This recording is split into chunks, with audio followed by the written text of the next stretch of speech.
Ini VT 45 ya, nomor 45. Nah, ini adalah channel edukasi. Bagi yang cari hiburan, skip aja. Ada pertanyaan adalah kenapa kok Amerika itu utang sama Indonesia ya? Wong kita itu lagi utang sama Amerika kok. Kedua adalah apakah lembaran US dollar itu akan terus berkuasa terus gitu loh, sampai kapan? Nah, jawabannya itu begini loh, Pak ya. Kerangkanya itu begini ya. Misalnya ini emas ya. 70.000 ton itu dari Kekaisaran Mataram, Kekaisaran Cina, Kekaisaran Jepang. Yang dua ini saya nggak tahu ya, berapa ton saya nggak tahu. Ya, tapi yang kuno itu adalah Mataram ya, 500 tahun. Cina ya, itu 5.000 tahun sama Jepang.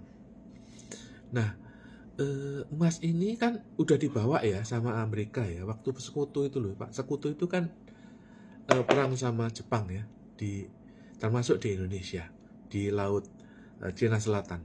Nah, setelah diberitahu oleh Raja Sanjoyo mengenai adanya emas ini yang 70.000 ton itu yang dibawa Jepang ya, 7.000 kontainer ya, emasnya itu 7.000 kontainer masuk kapal, naik kapal 7.000 kontainer ya, berapa kapal itu. Nah,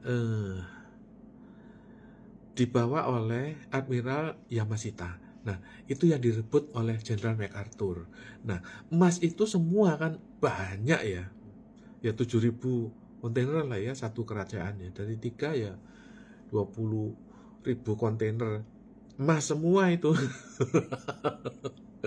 Jadi, itulah akhirnya Amerika itu mengumpulkan ABCD ya. Amerika, British, Dutch, sama China. Berkumpul, lalu mereka meeting bikin yang namanya World Bank. Artinya begini aja deh. Sekarang semua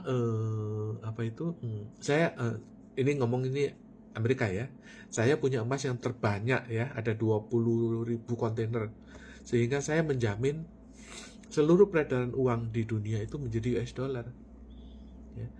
Nah, mereka menawarkan kepada Jerman, Perancis, Inggris, sama Belanda. Ya. Nah, Perancis nggak mau. Lu ngapain aku ikut US dollar? Ya, Perancis itu kan yang terakhir itu dia menjadi penguasa dunia lewat Napoleon. Dia pikir aku juga bisa kalau mau bikin mata uang dunia ya kan. Nah, ternyata sehari setelah penolakan dari Perancis, Hitler masuk ke Paris ya. Perancis bubar.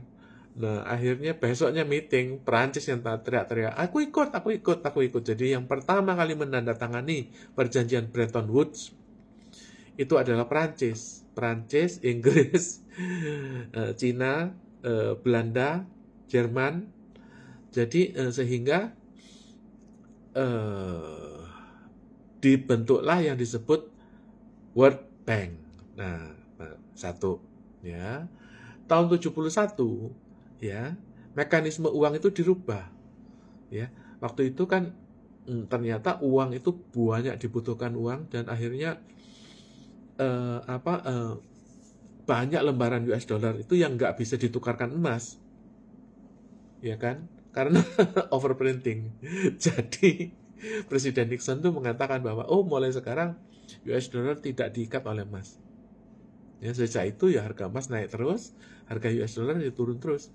Nah, karena turunnya itu bersama-sama ya, jadi dia itu kan dipakai oleh 50% penduduk dunia ya.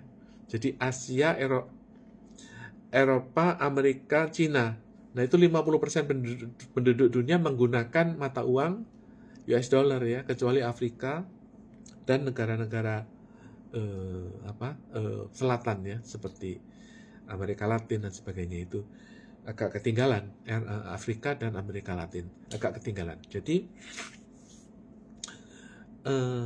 oleh karena itu ya sekarang utang Amerika itu 34 triliun dolar.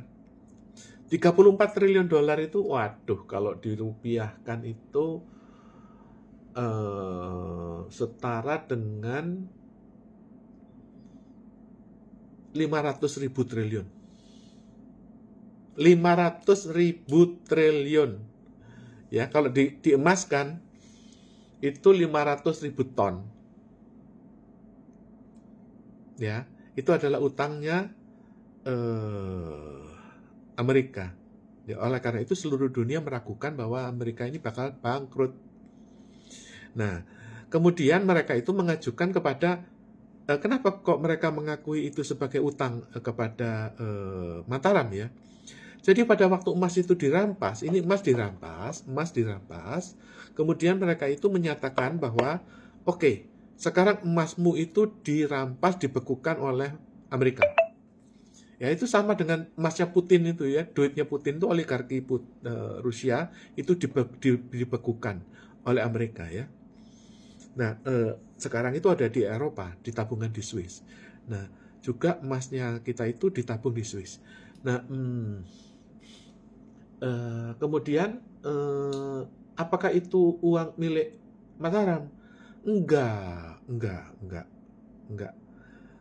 Ini uangnya Mataram dibekukan oleh Amerika, ya dikuasai Amerika, tapi dia mengadakan akad bahwa oh ya uang kamu saya bekukan, sama dengan uangnya Marcos dibekukan Amerika. Sekarang itu dikembalikan kepada Bongbong Marcos. Nah kalau untuk uangnya Mataram ya, itu pernah dibayar bunganya lewat IGGI, ya. Nah sekarang itu yang ditanyakan oleh Amerika, karena mereka ingin nambah utang dan ingin mengaktifkan IGGI.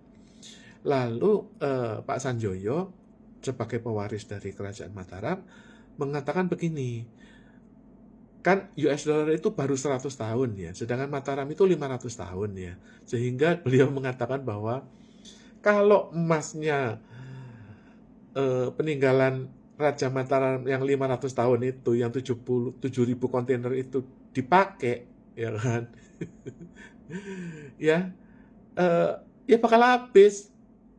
Setiap 100 hari, Amerika itu utang tambah utang 1 triliun dolar.